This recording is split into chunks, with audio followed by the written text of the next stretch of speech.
Welcome to another episode of the Impro podcast. My guest today is William Barkley. So you're an educator, an instrumentalist, and audio editor. That's right, yeah. So what do you teach? At the moment, I mostly teach guitar, though I do have one bass student, one production student, and two math students and a chemistry student. I trained as a maths teacher, and my master's is in mathematics education, and I taught in high school for 7 or 8 years as a maths teacher. I've recently transitioned more to teaching music. And you said you're interested in music and improv generally. For a long time, when I was teaching maths, music was my hobby that I did at home, and I did it on my own. And more recently, as I have spent more time on my home interacting with less people, I'm far more interested now in how music can be a way in which I relate to others. It's less the thing that I do after I finish a busy day interacting with hundreds of people. Now I have a busy day interacting with very few people. And when I play music, I want to communicate with others, share with others. And improvisation, I think, is a really lovely way in which that communication can happen. What instruments do you play? I identify as a bass player, but I'm probably more of a guitarist. I've been learning clarinet about a year. It's really gorgeous. It's the first instrument where it's all about melody. I'm really interested in harmony and chords, especially as a bass player, how bass players have a role of grounding the harmony of others. And on guitar, I really love chords. Piano is probably my favorite instrument just because of the way that harmony just is so free on it. And then coming onto an instrument where you can only play one note at a time, then having to be melodic is a very new thing that I've been playing with since starting clarinet.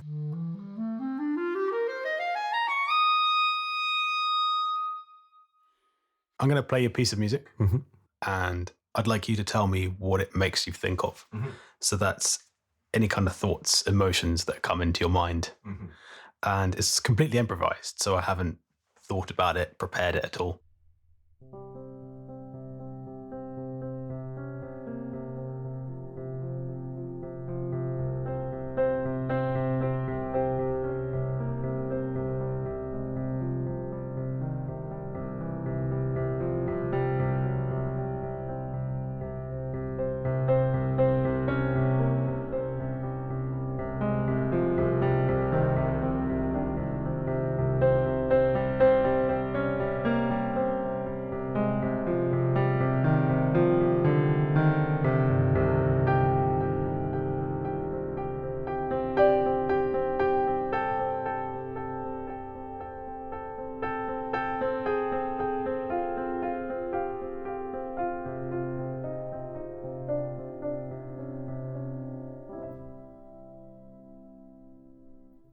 What did you think of that? My first stop was around ice. I find it hard to describe the feeling, but it's a feeling that I experienced reading some short stories by Chekhov. There's a darkness to it. There's a conflict, there's a tension, something about the way that you played with the dissonance of it really gave me this sense of tragedy. But the thing about that I felt when reading Chekhov is there's a lot of tragedy behind the stories and behind the characters, but there's also a whimsy, and then that just confirmed it when you played that last little chord. A very whimsical end to a very dark piece. It's almost like each hand isn't playing at the same time, moving between each hand. I wonder if talking about conversation in a musical sense a moment ago influenced that in any way. Yeah, possibly. It's interesting to see.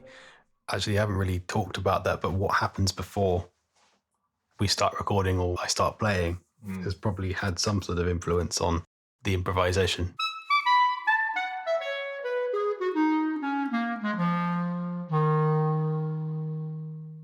So I'd like you to tell me a story of some kind. What I'll do is I'll break the story down into sections and improvise a soundtrack to the story. I'd like to tell you about my one friend I had when I lived in Ireland. So it was my first day starting a new job as a carer, home visiting for elderly people, never having done this before. And I arrived in this house in Blackrock, which is a nice area of Dublin. And I entered, and there was a carer in there who I was supposed to be shadowing, and she was seeming a bit agitated. And she said, "Oh, Mr. Smith is not very well. He's in that next room if you want to go in." And I entered this room, and it was very overwhelming. The room was dark, it smelled like piss, stale, and I looked in the bed, and there was this man, and I remember thinking he looked like a skeleton with skin draped over him. And he was muttering a very soft, quiet voice. He was saying about how he needs to go to the post office. And I was pretty shocked and taken aback, and I was disgusted, and I was overwhelmed and afraid, wondering how the fuck have I got into this position? Why am I here? I have no skills to be able to deal with this. I went back out to the kitchen to speak to the nurse, and she said, "I've got an ambulance coming on the way. I have to go to see someone else now. Are you all right to wait around with him?" So I said, "Yeah, I can do that." So I pulled up a chair and went down, sat next to him, and tried to talk with him. And he was just muttering, and I was just trying to strike up a conversation in any way I could. And then I asked him, "Do you read? Do you like literature? Do you like poetry?" And he looked at me, and then he sat bolt upright, and he recounted The Lake Isle of Innisfree by WB Yates, and his voice suddenly boomed and filled the whole room. And I was just transfixed on him, but it was almost as if I was paralyzed, and it was incredibly moving. And he finished the poem and lay back down and went to sleep. And soon the ambulance came and took him away. Now, he got out of hospital a month or so later, and I will later learn that this was a symptom of a urinary tract infection, this type of delirium, and I'd end up seeing it quite a lot with various patients of mine. But I ended up going to see Patrick 3 times a day. I get him up in the morning, make him his breakfast, make him his lunch, and put him to bed in the evening. And we formed a really close friendship, talking the whole time. It was all about conversation. And he would tell me about his wife and how she grew aloe vera plants, and she put manuka honey on her face in the evening. And every night before bed, he would recount to her The Lake Isle of Innisfree, this poem. One day I asked him, "Do you have any dreams?" And he said there's one thing that he wanted to do, which was he wanted to recite his poetry to an audience, and maybe on the radio. So I said to him, "Could we record some of your poetry?" And he said, yeah, he'd like that. So we spent around 2 months learning the poetry. He wanted to recite 10 poems by WB Yates, and he was blind, so he couldn't read them himself. So I had to help him memorize them, though he already knew most of them. And then we recorded them in his kitchen. Pretty much as soon as we'd done, I had to leave Ireland, so we never got to put it on the radio. And soon after I left, he died. But I still have those recordings. And I wanted to ask you if we could maybe play one of those recordings on the podcast and see if your audience could help realize this dream of him reciting poetry to others. Yeah, sure. Nice idea. I think the poem worked best at the end of the episode. So listen out for it then. Do you remember how the vibe changed? It was as if he was at death's door, as if he was going to fade, as if his flesh was gone and he was just skin and bone. There was no strength. And then just at the word poetry, then just changed. Everything about that changed, from weakness to strength, from fade to pronounced, from fear to wonder. And do you remember how you felt with this change? I guess it was an element of surprise. Yeah, very big surprise. Yeah, wonder, where has this come from? And yeah, a feeling like there's so much more to this man than it looked like. I think musically I'm going to go for that transition. This guy is in his bed. He's very bad way. He's about almost like leaving the world. He's just doesn't want to be here anymore. And then this transition from decrepit to recounting this poetry. So I'm going to try and get a sense of that transition musically, I think.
I think the beginning well captured the sense of what am I doing? How can I be in here? I'm out of my depth in this situation. There's nothing I can offer in this role.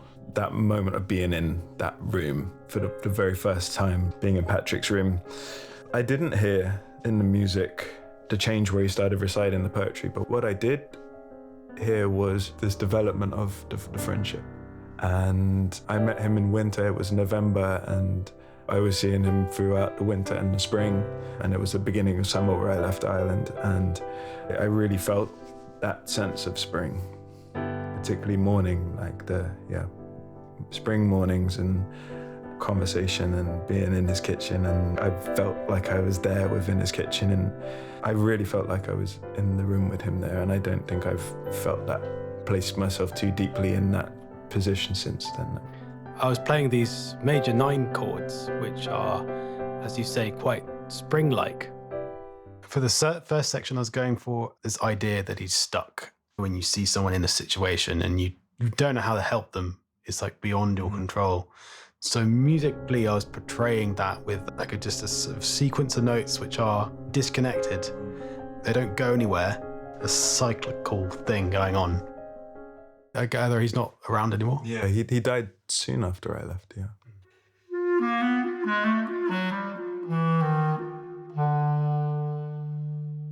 So, another story then? I was going to tell you the story of the moment I consider that I became an adult. A friend of mine was working a ski season, and he invited me to come and visit him, and he said he could get me a gig, and I could stay with him. He could get me a ski pass, and basically the fee for the gig would cover my travel and my expenses. That seemed like a pretty good deal. So I went down to France. It was even better. When I arrived, his roommate was the weed dealer for the whole resort. And so there was this grimy sort of male flat filled with weed. I worked out a deal with the guy that I could smoke all the weed I wanted, and I would cook them dinner in the evenings. And I proceeded to just get incredibly stoned throughout the whole trip. And I felt quite lonely. I wasn't in the best mental health at that time. It came to one of the last evenings of the trip, and I had to play this gig. It was a ski resort gig, so it's just playing covers of pop songs. And I'm not very good at playing covers of pop songs. And actually, at the time, I wasn't particularly good at singing or playing guitar either. I thought I was way better than I was. I was way too stoned. It went horribly. I got off stage and I went outside, smoked a couple of cigarettes, and nobody came and spoke to me, not one person, because it was awful. And I felt rotten. So I went back to the flat and I rolled myself a huge spliff. And I smoked the whole thing and lay on the sofa. And I had this out-of-body psychotropic experience where I saw myself and my behavior through the eyes of other people in my life, through the eyes of my friends, my family, my colleague. And what I realized was that lots of the problems in my life that I was blaming on other people, well, actually I was causing them myself. And I was twisting the stories to make it seem like other people were the problem. I also realized I had a dependency on weed, and that getting stoned every morning and throughout the day, every single day, is probably not the best thing for me. My choices that I was making weren't free. I was making choices so that I would end up in situations where I could get high, and I would end up with people with whom I could get high, or who were also getting high, or who would forgive me getting high. And that I wasn't choosing what I wanted to do. My choices weren't my own. The reason why I say this was the moment that I became an adult was because this was a moment that I realized I'm able to deceive myself. I'm not perfect. My viewpoint is not wholly unbiased. I'm ultimately the one who's responsible for my actions.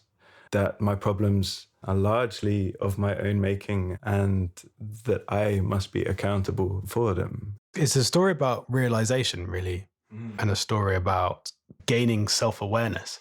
Yeah. It's quite a profound thing that can be. And this sort of rise to adulthood.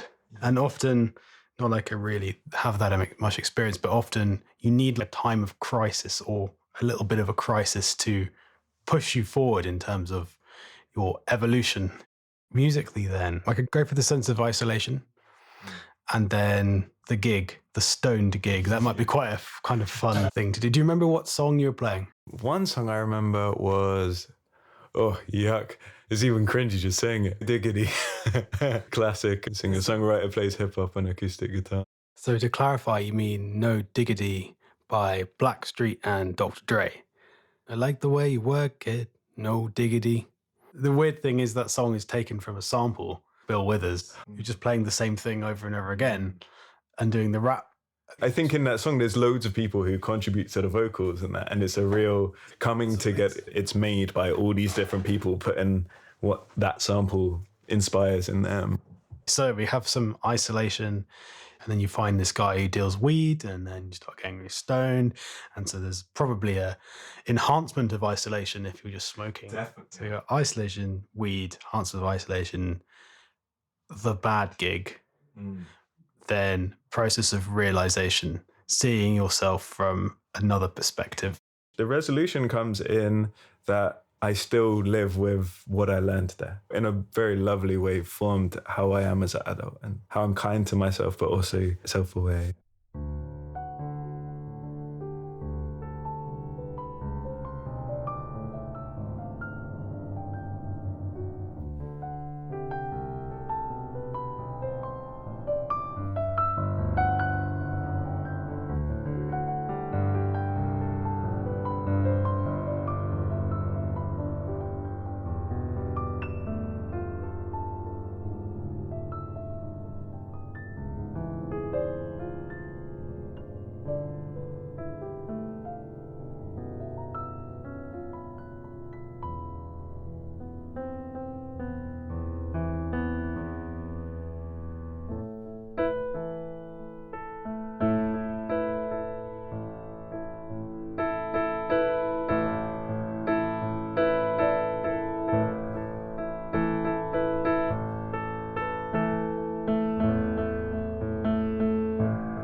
What did you think of that? I felt like I was back on stage that night. This combination of the particular way you play, talking these stories through and closing my eyes and listening to it. I've felt like I'm in a time and place that I haven't felt like I'm in that place and time since really the moment that it happened.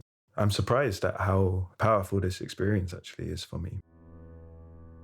It almost made me laugh, this kind of off-kilterness that you put to the rhythm at a point that felt like as you were transitioning into this rhythmic idea from No Diggity, you took a while to ease into it. I really felt like being stoned and not quite getting the rhythm right. Definitely in the way I would ever play it. That's what I was going for. The rhythm is da da da da. Yeah, it's really cool, simple. From Bill Withers, you mix it with the feeling of being stoned, and so the rhythm guy's getting a bit slow. You can't quite work it out. Going a bit ahead, a bit behind. Did the part with the revelation, did that work for you? It didn't take me there. By the end of it, I wasn't listening to the piece anymore. I completely gone into this feeling like I was in this bar. It didn't take me to the sense of revelation. I was just within that space. How was it for you revisiting that space? I feel a bit anxious. I feel a bit unsettled. I feel a little bit sad for what that person was going through then.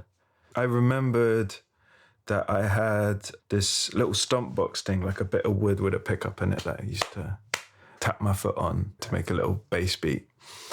I got that idea from another guitarist who I used to see in Brighton playing at that time. And in that was this sense of really wanting to be like some of these artists or colleagues or friends who were really good at what they did and really great performers and were musically very talented and on their instruments were great. And I just wanted to be so much like these amazing musicians, but I didn't put in the effort to be like them. I just got stoned all the time and pretended like I was good. Do you want me to try another take of that idea of the revelation?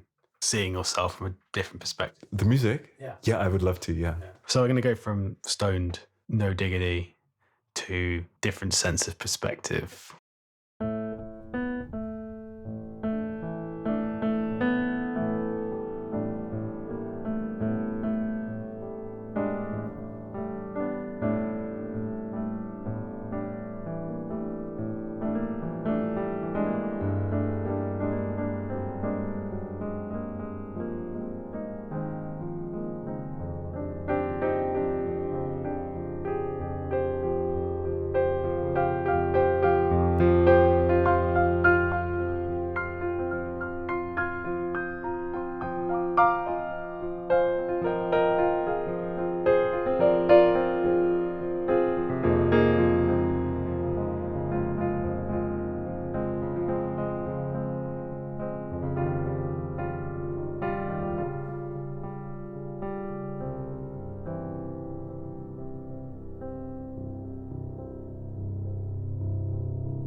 Did that work any better for you? Yeah, it definitely did.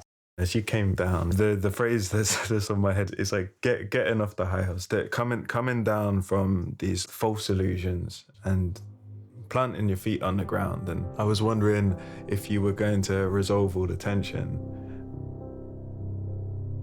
and you didn't. And I'm glad you didn't, because the realization was almost about accepting the tension that is there, accepting the dissonance. Yeah. It didn't feel right to resolve it. I'd also forgotten what key I was in. What did you get out of this podcast?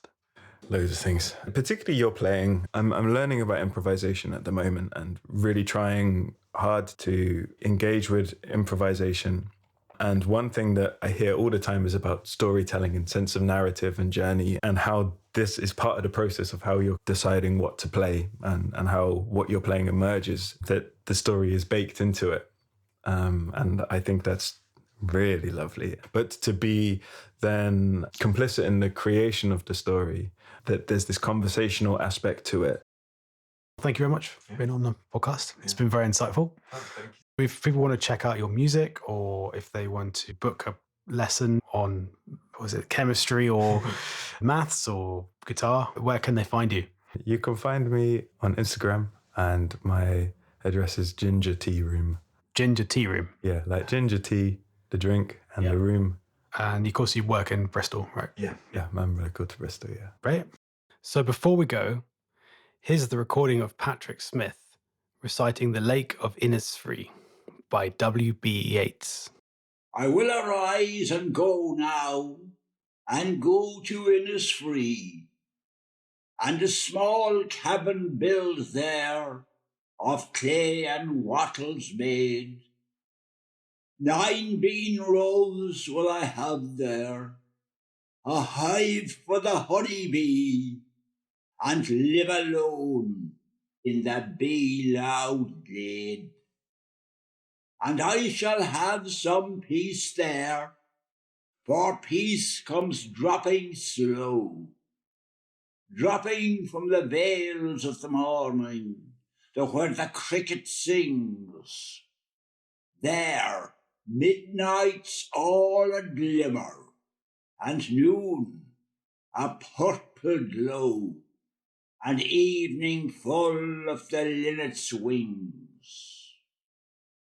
I will arise and go now, for always, night and day, I hear lake water lapping, with low sounds by the shore. While I stand on the roadway or on the pavement's grey, I hear it in the deep heart's core. Join us again next time for another episode of Impropod. Thanks for listening.